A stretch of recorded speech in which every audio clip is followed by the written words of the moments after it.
Today's behind the United Art Gallery's photographer is a friend of mine and also a well-known portrait photographer from Tel Aviv in Israel. His portraits are a pleasure to look like. He also worked with photographers like Helmut Newton and Bernard Matussiere. We met the first time in a private workshop in my studio here in Austria, and later on I visited him in Tel Aviv and we had really a good time. That's maybe the reason I can dig deeper a little bit this time for the questions. And so, yeah. Hello, Gabriel. How are you doing? I'm doing great. Thank you. How are you? Yeah, I'm good. I'm really good. I had a long day, but I was looking forward to talk to you today and hear more about your portrait photography. So let's start with my first questions. How did you find your way to photography, and how did you become, or did you plan to become a portrait photographer at all? Actually, I never planned to become a photographer. It came like everything came by accident, I think. But although there were like maybe hints in my life that like drew me to this, but I became a photographer because I always liked to look at pictures, always. My father had a Playboy collection. I think it helps. And he had a beautiful Pentax camera with 4 beautiful lenses. And as a small kid, before I even knew how to use the camera, I loved playing with it was so beautiful, like as an object. I think these are the reasons, and I never really planned. It kind of happened. Tell us a little bit like this, the story, how you began to shoot and all what you did. Okay. All my friends that I grew up with were kind of artists, musicians, basically. They were all musicians. And I wanted like to do something creative myself. I used to sing a bit, but I was too shy to go on stage, so it never really happened to me. So at the end of my army service, I had a bit of free time. So I said, I'm going to do a course in photography. So I went to this school. I did a basic course of photography. I learned how to print black and white, which helped me later a lot. Of course, to develop film, I learned the basics. This is all the formal education I have was this course. Afterwards, I went to work with other photographers. This is basically how I learned the profession. I was assistant to a few photographers during my life. Okay, yeah, I said it before, you were assistants to a few photographers, and you told me already some interesting stories, but I think the viewers here would be really curious to know how it was to work with Helmut Newton. So, you know what, I will start a bit earlier. Before I worked with Newton, after I did this course, I got out of the army. I started working. My teacher of this course said that he has a friend that has a lab that's professional for printing black and white. And all the biggest photographers here came to print their work there. So I learned a lot from this. I worked there for about a year. And at that time, I made kind of a portfolio. At the beginning, I thought I wanted to be maybe a fashion photographer. This was like my inclination. I said, okay, I'm gonna maybe travel to France. I was born in France, so I have a French passport, so I could go easily to work there. I said, I'm going to go there and find a photographer to be assistant to. And I looked for a while, and then I met Bernard, and I worked with him for 2 years. He was like my biggest teacher, actually. After I came back to Israel, I was assisting also a local photographer by the name of Ron Kedmi. He was a fashion photographer, he still is. Then I started working independently. And then a friend of mine said that his father knows Helmut Newton and he's coming to Israel. I said, wow. And I was a very young photographer at the time, and he was my idol. He was my idol. Before I even, I knew he was coming, wow, Helmut Newton. So I said to my friend, if there is any chance, I would love to meet him. So 2 weeks later, my friend calls me and he says, Helmut is waiting for your phone call. in this hotel, in this room. So I was calling like, ah, Mr. Newton, Mr. Newton, call me Helmut. Actually, we clicked quite immediately because he came to do a series of shoots for a magazine, Traveler magazine. The magazine, he had somebody that would take care of him. And he didn't like the man at all. So the moment he met me, he fired the other guy and he took me. So I was with him in Israel, you know, showing him around and producing stuff for him. And he wanted to shoot a girl with an Uzi. So I had to find an Uzi, I had to find the girl. I was like kind of his go-to guy. And after these 2 weeks were finished, he invited me to Monaco and Paris. He did Yves Saint Laurent catalog. So I participated in that, and I participated in other shoots. One of the first shoots of, what's her name? I forgot. This supermodel, the tiny one. Yeah, it was an amazing experience. I didn't learn a lot from him, I must say. So I worked with him a month, 1 year, and then the next year I went for another 2 months. So it was also in Paris, in Monaco, photo shoots for different magazines, portraits. I was in one session in the Big Nude series, you know, his Big Nude series, like a portrait of beautiful Amazon kind of women. And this was an amazing experience, really. Yeah, I know you told me already a lot of stories you had with Helmut Newton. Is there like a specific story you want to share with us, like maybe a funny one or interesting one or whatever you feel like? Yeah, I remember now the model's name, and it's a funny story just because she became such a huge supermodel. After the first cover, I think, of Kate Moss, I remember she came with a magazine. She was on the cover, if I'm not mistaken, either Harper's Bazaar or Vogue, and it was the cover of Christmas. She was so proud and da-da-da. Nobody knew her really that well. Helmut saw her and he kind of secretly said to me, she should go back to school.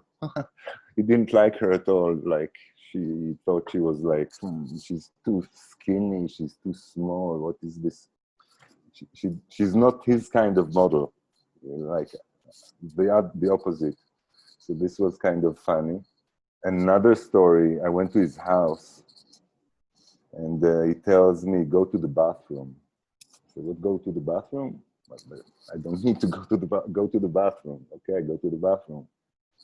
And it's not a big bathroom, but he had a wall there with like original pictures of all the masters of photography. Like, it was like, I was amazing. And they're all in the bathroom. It was a great experience to meet him, really. And his wife. His wife is an amazing woman as well. Huh? And she's a photographer as well, by the way. Her name is Alice Springs. And she was his muse, I think. All his books are dedicated for her. She was kind of she drove his career. So to see them together, it was kind of an amazing experience as well, to see their relationship. Yeah, I'm a little bit jealous, to be honest, to that you all were able to experience that. But I'm happy you did. You know, don't get me wrong. It's just No, it's okay.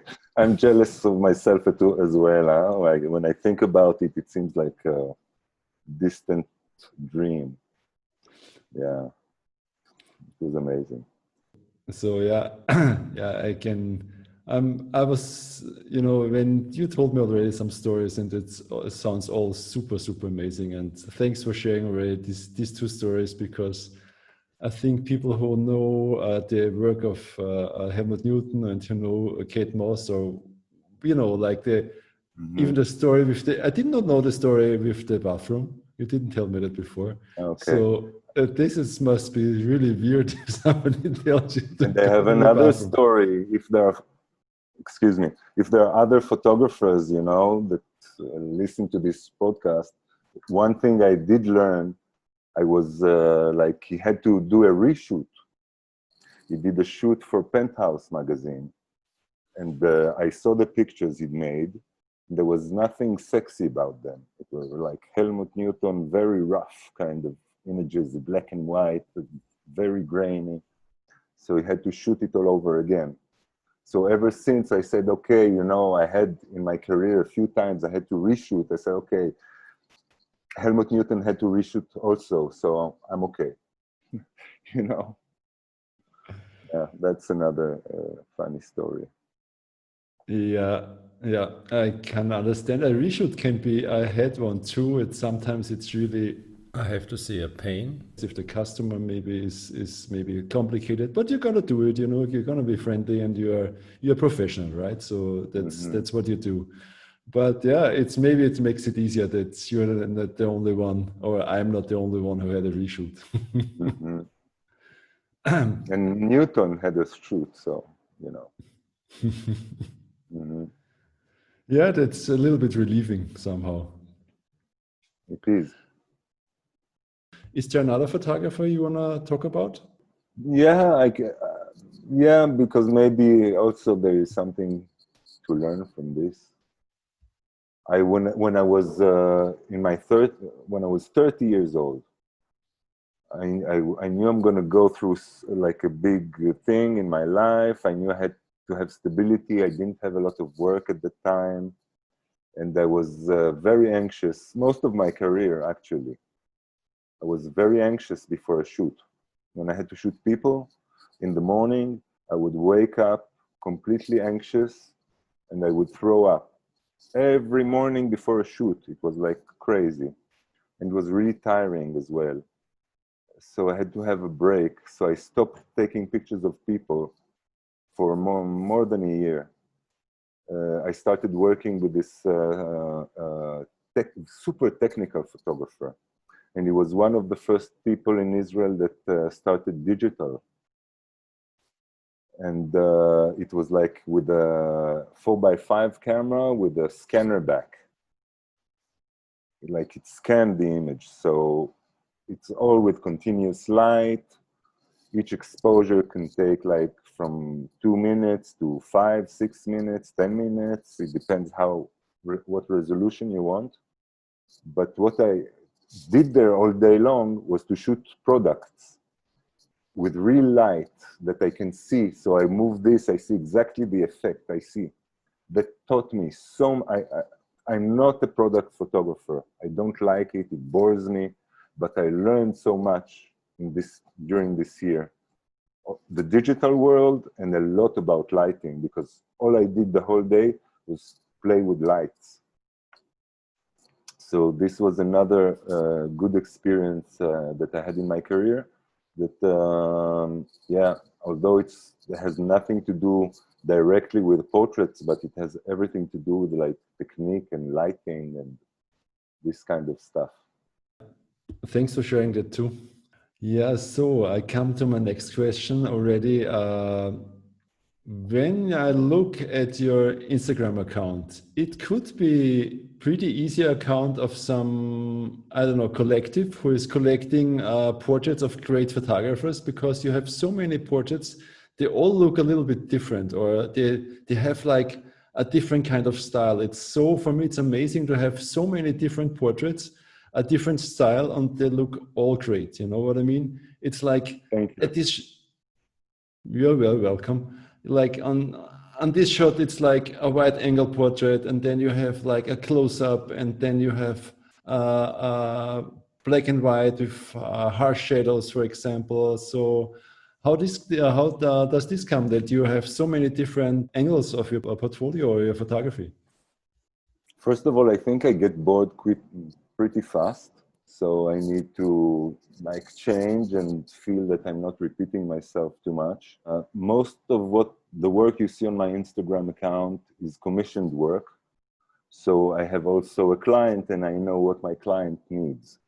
So I try to accommodate this as well. I try to bring myself as much as I can in all different kind of ways. And, you know, this is how I prefer working, and maybe this is my style, I don't know.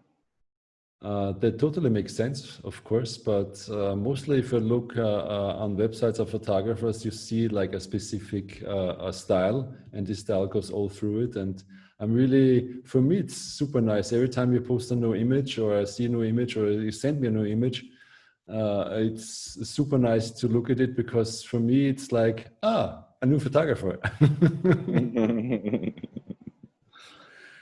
So, how is your approach when you create a new portrait? If you have like someone famous coming in, a politician or an actor or something, how do you prepare yourself for this portrait session? It depends who I shoot and who I shoot for. If it's somebody, I shoot a lot of celebrities and people that I know from the media, I don't necessarily know personally. And I shoot a lot of people that I don't know. So I try to Google them, or I try to get some information who the person is. Usually I try to speak with them before they come to the studio, if it's before I meet them anyway. So in the phone call already we get kind of the vibe of the person, they get my vibe. I tell them more or less what I'm thinking. They tell me what they want. We have this kind of communication, and it makes it easier when I meet them, because it feels like, okay, we already met. And I think I like people. So I think it's also important in this kind of work. Usually, I like people. Most of the people I take pictures of, at least the time that I shoot them, I like them. What can I do? This is how I am. And I know it's not necessarily the only way, because there was actually an Israeli photographer that I liked a lot when I worked in this lab that I told you earlier, that his style of work was completely different. He was making a very hard life for his subjects.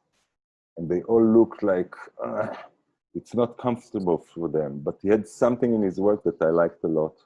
So I don't think there is a specific way to shoot. I think that every photographer brings his own personality, and this is how it manifests in the work. Yeah, I think this is very true, because people ask me when I give workshops if I'm not scared that I give away my if I lose customers or stuff like that, And I said no, because mostly the customers or the people come to my place because they want to be photographed by me and not by my technique, somehow. Completely. Yeah, it makes totally sense.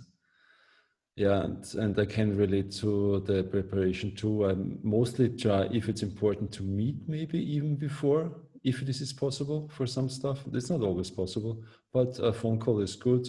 And yeah, I think the Google thing, I do the same. And it's good to know what the people like and what they don't like if you find something out, so you can have the right topic to talk with them. And I really agree what you said. So there's one more question that's interesting for me, and I hope for the others too. If you have a makeup artist, how important is that to you? It depends what kind of work it is, of course, because some of the portraits I do are more like they have a kind of a fashion-y, maybe kind of look to them, especially if it's a woman or a girl. Makeup is more important. But generally speaking, I don't think it's super important in my work. It's not, I need the makeup artist sometimes just to, maybe for the atmosphere around or this kind of work, but not necessarily for the makeup itself. Again, it depends what kind of work we're talking about. I understand you, but for me, it's sometimes different. If I have like a corporate headshot shoot and you have like people coming in and coming out, it's good you have a very positive person with you, because they are touching you in the face and they come very close like nobody else. And if the first vibes they get from her or from, no, I only had makeup artists, women, then they are in a good mood normally, and they come to me, and we are taking good pictures. It's different with corporate headshot shoots. If I have like a single portrait session, I have more time to talk with the people. So that's the reason I was asking. I think sometimes it's just important to have a makeup artist to make the people happy. I would say it like that. I had this super famous actress, like an old lady. This is a good story about how I try to reach people, you know, because it was a few years ago, so I was much younger than I am today. And I said, okay, and I was kind of, wow, she's coming over, and you know how I'm gonna relate to her. And it was a late in the evening shoot, and I didn't have an assistant with me, and I had like to prepare and how I'm gonna relate to her, what I'm gonna do. And I don't know why I had the feeling, I don't know why, that she likes French music, a French chanson, you know, like the classic French.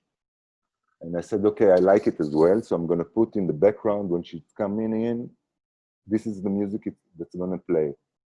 And it worked like magic, because when she came in, Georges Brassens, wow, blah, blah, blah. And then we immediately had something to talk about, you know. I'm like this kind of, I don't know, I was then about 30 something years old. She was like kind of this 60-year-old diva, like she's known forever in Israel, this kind of superstar. And, you know, I found a way to get to her, like in this way. And I can give you other examples, by the way, if you want, of other Yeah, methods I use.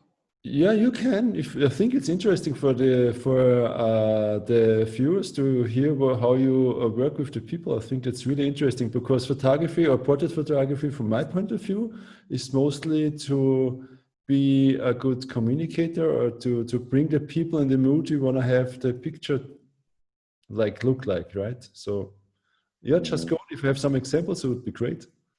So I had to shoot this also famous director, Ari Fullman.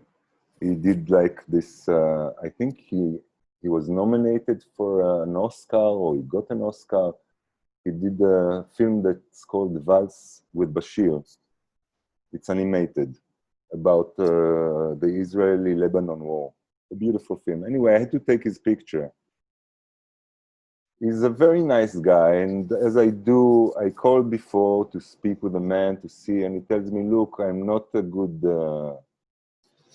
I'm not cooperative, basically. This is what he told me. So I knew I'm gonna have a hard time. I cannot ask him too much, because he will not cooperate. I cannot direct him. So, and he has a very good face, huh? He's a beautiful man. So it's made it my life a bit easy, but still I wanted to do something with a bit more interest than just to shoot his beautiful face. So what I did, I put the camera on a tripod. I knew exactly what my frame was. I didn't hide behind the camera like this, tick, tick, tick, tick. And the light was there. I knew exactly my frame. And we start speaking, and I asked him about his new film, and he's starting to talk with me, and I'm shooting during his talk. And I got one click that I said, this one was worth everything, because he's so engaged in what he's saying, and his hands and his eyes, and everything was speaking. And, you know, I didn't have to direct anything. I just let him be. So sometimes this is the best way, especially with these kind of people that you cannot twist their arm, you know, you cannot go against. You have to go with the flow and try to do what you can. And in this occasion, it worked well in this picture. Now you made me really curious. So where it was like a profile shot, or did you stand beside the camera, and how did you manage to use the autofocus? Was you just stop the camera down, or how did you do that? No, simple. The camera is on a tripod. I'm sitting beside the camera. He's sitting a bit below me and a bit below the camera. A bit, not a lot. And we're talking, and he's thinking, and he's talking, and I shoot. no problem of focus. He's in the same distance. He's sitting down, and it's quite a tight shot. You see only his like from the shoulders up, but his face and his movement and his eyes, he doesn't look at the camera. You can see the picture anyway. So this is portrait I like, and I like the way how it become, how it happened. I I have really to do that also sometimes. Maybe I no, I never did that. I just hold in my hand and then I tried to shoot like from my chest a little bit like that and talk with the people. I never put it on a tripod. It's really a great idea. I have to try that also. If I can imagine if somebody's a little bit tense, it can be very relaxing if it's just like a normal conversation without the lens in between. That's really, really nice. Super. Thanks a lot for this story. I think this could help a lot of people to try new things. Anything else you want to share, maybe? Yeah, I have another story, if you want, about another thing I learned during a photo shoot. I was shooting this actress. It was a reshoot that I was asked to do of this actress. She was shot before by another photographer that didn't make it. It didn't turn out good. So they asked me if maybe I will be able to do something better. And the story of this actress, she was involved in a bad car accident. The theater group was on the way to a theater out of Tel Aviv, and they had a big car accident. She was hospitalized. And she's a beautiful girl. There was a danger she will never be able to walk. She was in the hospital for months. And I had to shoot her after she went out, and she started coming back to life, kind of. This was the situation. And I didn't see that situation before the shoot. I didn't think about it. And she came to the set. She was all like kind of not nice, very anti, very against. She doesn't like the clothes. She doesn't like this. She doesn't like that. And I was getting kind of angry and kind of what the hell does she want? And F-word her. And I was getting like kind of angry against her. And I said, okay, fuck it, I'm gonna leave the shoot. The other photographer was right, because she's impossible. But then I stopped for a minute and I realized that actually, look at her. Where she's been. She came here with all her anxieties. She's completely like in her own bubble, in her own terrible film. And I understood that I have to release my anger. Look at her. I took her aside. I held her hand and I talked to her and I explained to her exactly what I see in her and what I want to express. And she's so beautiful, and I want to show how powerful she is, and And I meant it. It wasn't like, I meant it. And at that point, she immediately started kind of opening and relaxing and and I could work. And then I realized, in the way I work, my ego during the shoot has no place. My anger, if I'm like this, if I'm like that, I have to keep it in check. I don't have. This is how I work anyway. I'm not. My ego during the shoot is set aside. I have my wishes. I try to bring my subjects where I want, but I do it gently. This was really a beautiful story. It was really moving because I think we all know how we are, and for most people there's a point where you just have enough. But no, I cannot add anything. You just said it beautifully. I cannot go with anything Uh-huh. on. It was just perfect. No, it was good. Okay, Thanks okay. for sharing that. No, really. Very beautiful. So it was really a beautiful story. Honestly, Thank you. you didn't tell me that before. That's really interesting. No, I So have to a feeling.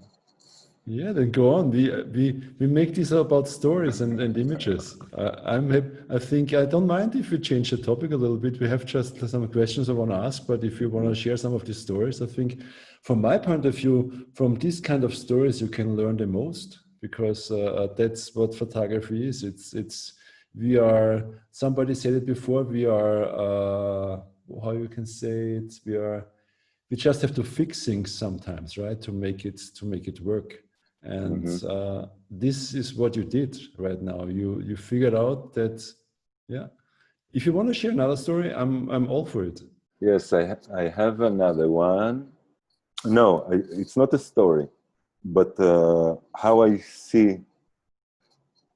Earlier, you said something about that you see my pictures and they look different.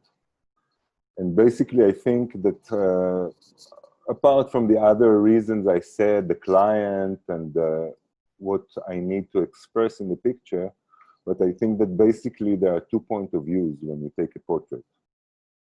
One is that you're like a tool and you take what the subject gives you, like I did with this director. Yes, he was there. I just let him give me what he has. And another way is that you say what you want about the subject. You know, like you express what your opinion is about the subject. You know, sometimes if I shoot a politician, I might have an idea if I like or dislike, you know, so I might try to express what I feel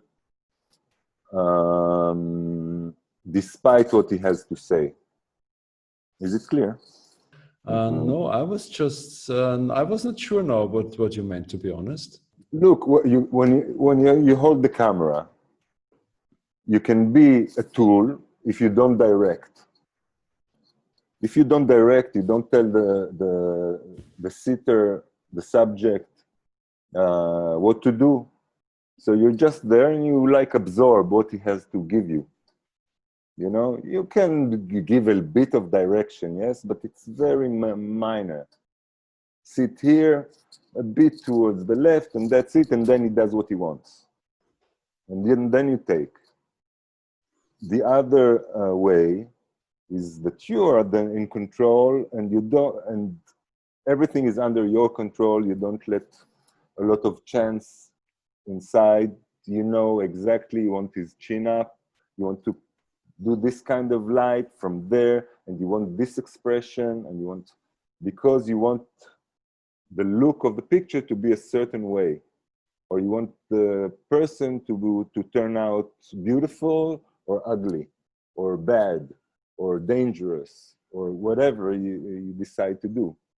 So, you know, I had this shoot, I had to shoot a consultant of the prime minister, economic consultant to the prime minister.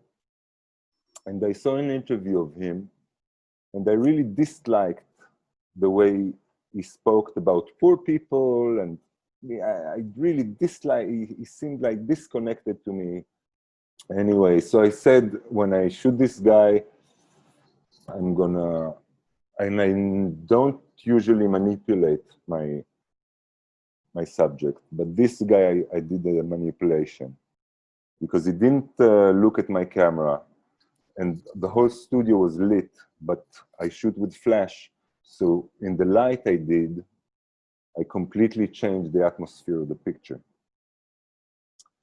I didn't sleep well because I don't like to do this kind of stuff, but this guy really was on my nerves. So I said, okay, he deserves what's coming.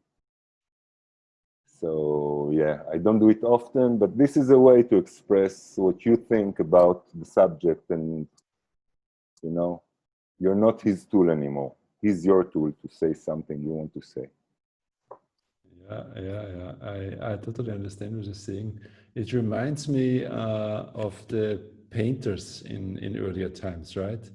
If like the subject was not good to them, or they maybe didn't pay well, or something like that. They didn't like them. They make them like maybe looking fat, or maybe have like the eyes looking funny or something. That's what a painter did that time, because Hmm. he could, right? And that's what we can do also. I heard stories like that from not only photographers, even editors from magazines who move the eye a little bit to the right, just a tiny bit, so it looks a little bit funny, because A little bit off. yeah, just a little bit like he looks. Yeah. Anyway, no, I understand that. It's uh, yeah. Thanks for sharing that too. So we met in the first time in my studio for a private clothing wet plates workshop, and I know it already, but I think it's interesting if you tell our viewers, how did you came up with the idea to shoot clothing wet plates, and why did you want to do it? I was teaching for many years photography, portrait photography mainly, but because my students, I felt that they don't know much about the history of photography. I gave a couple of hours to tell them about how photography began and the whole process. And and I never tried it myself, daguerreotype or wet plates. I never tried it, but I loved the result. I loved the way the images looked. So it was always kind of in my head, but I never thought I'm going to do it until I saw a YouTube video of a channel I'm following of your friend. Remind me his name, please. Mathieu Stern. Yeah, Mathieu. So I saw you there, and I said, this seems like he knows what he's talking about. He seems like a nice guy. I'm gonna try. Maybe I send him an email. And you responded like immediately. And since I hate texting and stuff, I called you and you told me, yeah, that's great, but I do groups and it's in German. Da, da, da. So I said, okay, unfortunately, I'm one and I don't speak German. So he was super kind and said, you know what, come, I'll do you a private one. And it was an amazing experience, really. And I'm so happy. I'm just beginning, although it was almost a year ago. I don't know. How long was it? I was just lawn mowing outside and my phone was ringing and it said, the iPhones always say where it comes from. It says Israel. And I was like, Israel? And I stopped the lawnmower and then we talked. Yeah, you came like, I don't know what is now. You came like this time a year, maybe, was it June? It was warm outside. We went to a nice restaurant afterwards. And no, I think it was August actually, because I had a lot of private workshops in August. I think it was. So it's only now that I'm beginning to produce plates. So it took me a long time also to get the chemicals. It's not easy here to do to get the chemicals, and it was a long process. I enjoy it a lot. Like I have plenty of issues that I will ask you later with the plates, but it's really amazing. It's back to the material. I started in a lab, basically my photography, and it's bringing me back a bit to the material. I've done so many years digital and Photoshop, and I had to have like something new, old, and different.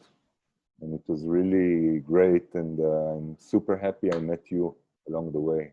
Really nice to have new friends, really. I can only say the same. I'm so happy I met you. I learned during the workshop with you, I learned so much about portrait photography. I remember when you did the one shot, I will put it, I really loved it a lot of me, when I was looking like into the light and you directed me how to look, how to open my eyes and how to hold my chin and all this stuff.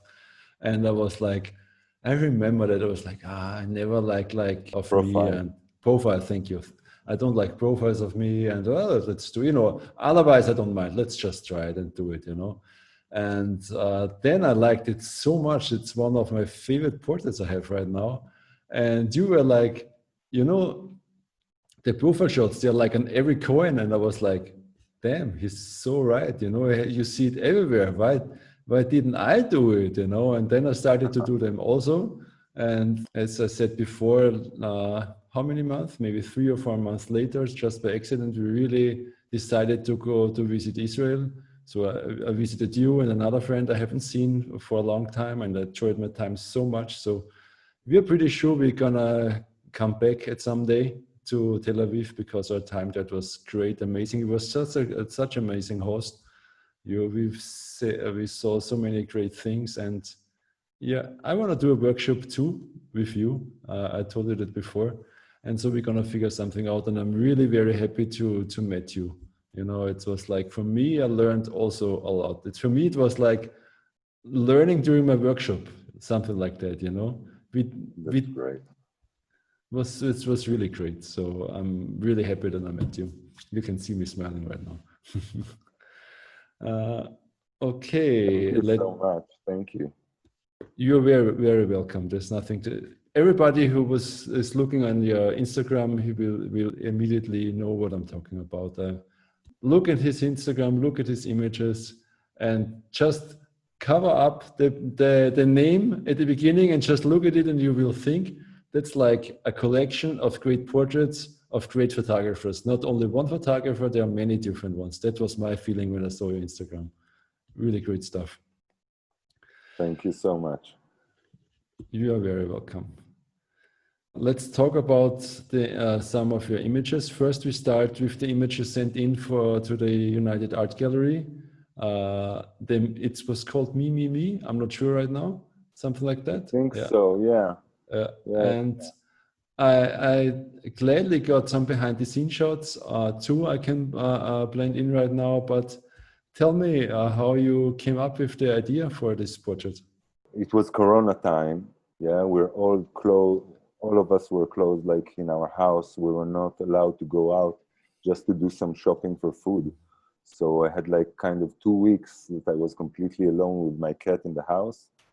And I said, okay, I'm gonna try to do something creative with myself and not get too bored or go on the internet all day or to see television, or I had to do something. And I did different things. And what I sent to United Artists was this self-portrait, of course, because I was with myself. And I took this mesh of mosquitoes. First of all, I tried to do it with a sear, where you put like leaves of tea and you pour the water, a sear, like with small holes. And when you see the water sticks in the small squares, and it creates like something kind of a lens, basically, if you do it with macro. So I said, wow, I shoot it macro, and suddenly I have many, many lenses all over. And because it's not a lens, it's water, and each water is a bit different, so it made like each square is a different kind of me. So, but with the sear, it didn't work well. So I said, okay, I'm gonna try with a mosquito net because it can be flat. So I put a bit of water, like it's really a very small area of the frame, very macro. And yeah, I shot myself. It was a really funny portrait. And it kind of works with the time, I think. First of all, because it's myself and I was so alone this whole time. There was also this kind of net, maybe protection, maybe if you want, against the corona, if you really push it. Yeah, so it was a nice attempt to self-portrait. I did another thing, excuse me. It's not completely photo related, but it was beautiful outside. It was like kind of, now it's super hot here. You cannot be outside during the day. You're gonna die. But it was kind of springtime, and they have a big terrace, and they have pieces of wood laying around, and I had a magnifying glass, and I started to draw with a magnifying glass on the wood, and this is something completely new for me, but it was very like therapeutic, you know, to see it and you slowly draw with fire on the glass and the wood. It was also basically the quarantine time was not such a bad time for me. Yeah, I think a lot of people have enjoyed the me time or the not so stressful time. But back to the image with the mosquito net, I really saw like it was interesting because of the deflection. I'm not sure, is it called deflection? But because of the, every water droplet looked different. So your face looked different on everyone. So it really made totally sense because we are, in us, there are many different characters sometimes, right? And many different faces and emotions. And so it made totally sense, this portrait. I really liked it a lot. So my next question is, you shot a lot of amazing portraits. You want to share some stories of your portraits, or you want to talk about some specific images you like? A few years ago, I was commissioned by a newspaper to do a series. It was before the Olympics. I had to do a series of pictures of athletes and other sports figures in the nude. And it was very like, I had to shoot 14 different athletes in like, with no real preparation because they didn't give me time. So I had to like in a couple of weeks produce 14 images, different athletes. Most of them are not shot in the studio and they're nude. So I had to find ways around. I couldn't shoot with places where are people. And I couldn't shoot their nude, but I shouldn't show tits, too much ass, or genitals.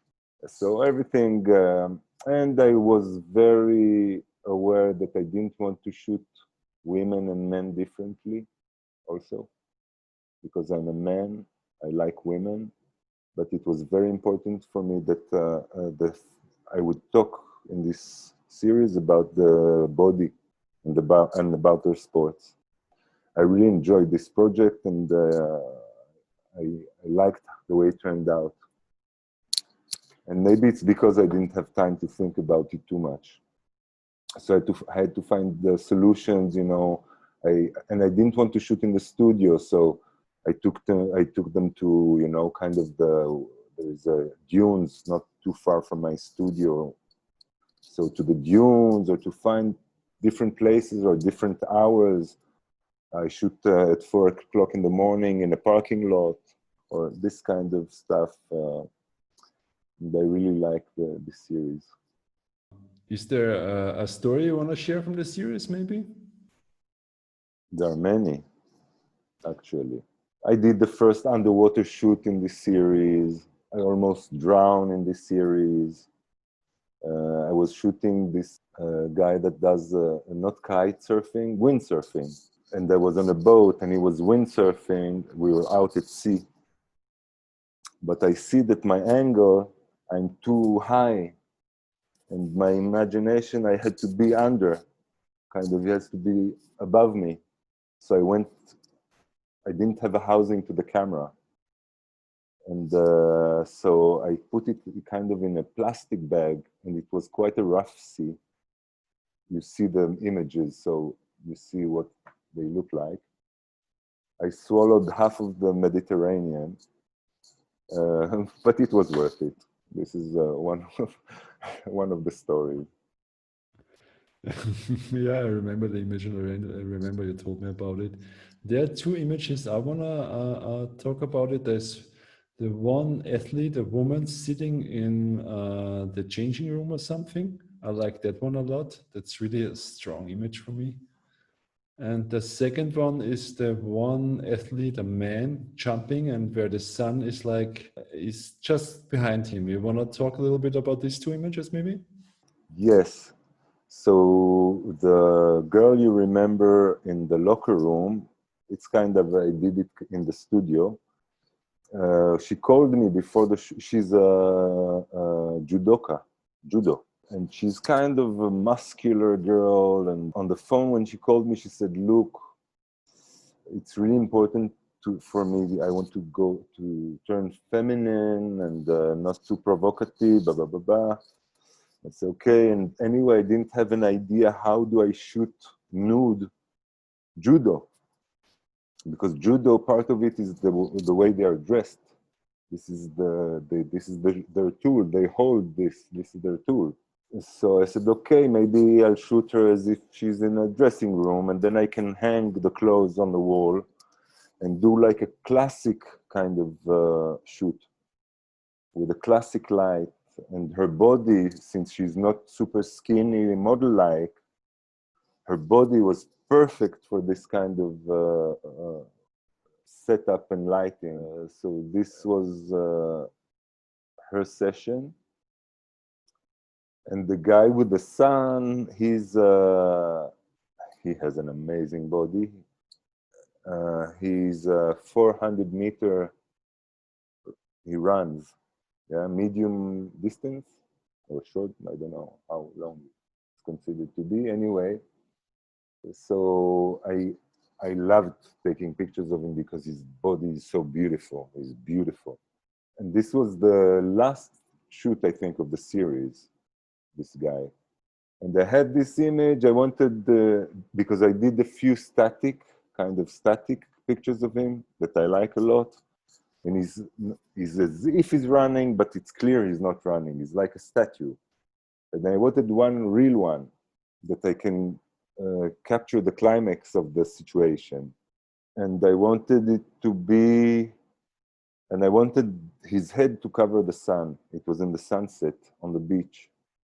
We did it like, I don't know, 30 times until I got the shot, because I didn't really see what I'm shooting because I had the sun directly in my lens. So I did it and it turned out wonderful eventually. And you asked earlier, in this, all of this session, I had two people with me on the set. My assistant, a girl, beautiful, calm, very good energy. It was very important in this work because they're not used to be nude. It was a bit of a process for them to get nude in front of strangers. But after a minute, they immediately forget they're nude, by the way. And so I had her on the set and a makeup artist, two very gentle souls, and this helped a lot, actually, helped a lot. These are really great portraits, and I can imagine the athletes like them too, because just imagine, like I had from one day to the next one, I had to do a portrait nude. I would not feel comfortable at all because I'm not used to it, right? And what you did and how great it looked, it's really absolute great work. Congratulations for this series. I really like it a lot. Thank you. Sure. I'm not shy of nudity. I used to shoot nude before. I grew up in a house where nobody was really shy of their nudity, you know, my parents. So I have no problem. I love nude. And Helmut Newton, come on, nudes. Yeah, you're right. Absolutely. Yeah. No, I was just saying, if I would have to stand the first time naked from somebody I don't know, it would be just a weird feeling. It would not be like I wouldn't do it, but it would just be weird somehow, you know, because I'm not used to it, right? So I think I'm coming to my last question, and if you have seen my videos before, you know what my last question is. What question would you like to ask yourself?